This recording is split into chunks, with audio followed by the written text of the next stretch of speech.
متحدہ رہنما ڈاکٹر فاروق ستار نے ایک بار پھر قانون نافذ کرنے والے اداروں کو تنقید کا نشانہ بنایا اور دعویٰ کیا کہ کالعدم تنظیموں کے خلاف کارروائیاں نہیں کی جا رہی۔ انہوں نے کہا کہ ویڈیو بیانات پر وقت ضائع کرنے کے بجائے امجد صابری کے قاتلوں کو پکڑا جائے اور وقت خرچ کر کے MQM کے خلاف میڈیا ٹرائل کر کے ایسے ویڈیو ریکارڈڈ اسٹیٹمنٹ بیانات چلا کر ان میں وقت ضائع کرنے کی بجائے زکوٰۃ جمع کرنے والوں کو روکنے کی بجائے ان قاتلوں کو روکیں جنہوں نے امجد صابری کے قتل کا منصوبہ بنایا تھا۔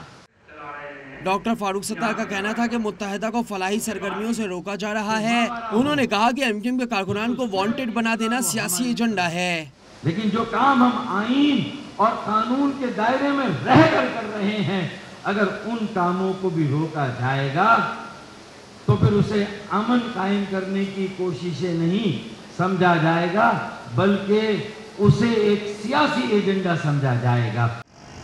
عزیز آباد میں MQM کی جانب سے مستحقین میں راشن اور گھریلو سامان تقسیم کیا گیا۔ تقریب میں MQM کے کارکنان اور رہنماؤں نے شرکت کی۔